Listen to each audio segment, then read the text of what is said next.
A decorated general, who was supposed to have died on the battlefield, suddenly opens her eyes. But to her shock, she finds herself not in the afterlife, but in a luxurious modern bedroom. She was Zhang Yunqing, the respected general of the north from the Donglan kingdom, who died fighting the Xiongnu. Now she has been reborn into the body of another woman, a foolish young wife who was starving herself to death. It turned out the original girl was a love-struck fool. She had caught her childhood sweetheart cheating with her stepsister. In a fit of rage, she married Feng Xian, a man from a childhood betrothal. But just days ago, after a few sweet words from her ex, she foolishly agreed to ask her new husband for a business deal. When Feng Xian refused, she threw a tantrum, locking herself in her room and demanding a divorce by not eating for 2 days. The general scoffed at this weakness. "Love brain," she muttered, before deciding to accept her new reality. Just then, 2 maids entered, treating her with obvious disrespect and telling her to eat. One of them, losing her patience, even dared to push the general. But this was no longer the weak girl they knew. The general's eyes turned cold. "You can point a gun, a sword, or a knife at me," she stated, "but you cannot touch me with your hands. Especially," she added, looking at the maid's hand with disgust. With a hand so dirty and ugly, the maid was furious, but the general remained unfazed. "You are right about one thing," she said with a chilling calm.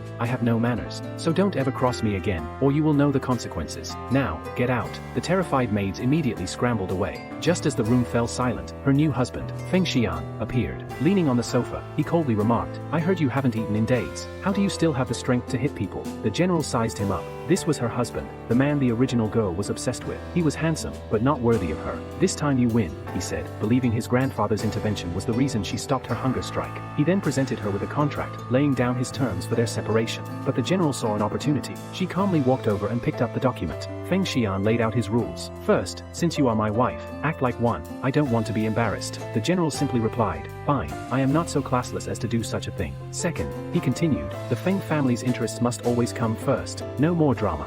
Naturally, she agreed. "Anything else?" "Third," he declared, "this is a marriage in name only. We will live separately. In 1 year, I will grant you a divorce and your freedom." "Deal," she said without hesitation. But then she added her own condition. "However, one point needs to be amended. I am agreeing to this not to help anyone else. When this is over, I want a house and a decent living." "You want the most expensive villa we just developed?" he asked, surprised. "It doesn't need to be big," she replied. "Just 2 rooms and a yard, convenient for martial arts practice." Stunned by her complete transformation from a whining girl to a sharp negotiator, Feng Xian silently agreed. The general sealed the deal. "During this contract, we benefit each other, but otherwise, we will not interfere in each other's lives." As he left, the general finally had a moment to herself. She picked up a book and realized she was in a peaceful, prosperous era. "No wars, no famines," she murmured. "An era of equality between men and women." A small smile appeared on her face, but her peace was immediately shattered. A different maid rushed in with a new crisis. Miss Yunyao is here to see you," she announced, implying she should rush downstairs. The general shot her a look. "Say one more word, and I'll slap you."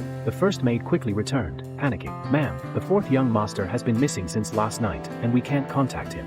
With the CEO on a business trip, and the old master unwell, we don't know what to do." The general, remembering her promise to protect the family's interests, instantly took command. "The matriarch is like a mother," she thought to herself. "I suppose I will reluctantly take charge." With the authority of a seasoned leader, she asked a shocking question. "Who is in charge of the family's intelligence network? Summon them." The maid was left utterly bewildered, muttering to herself, "Intelligence network? That sounds strange."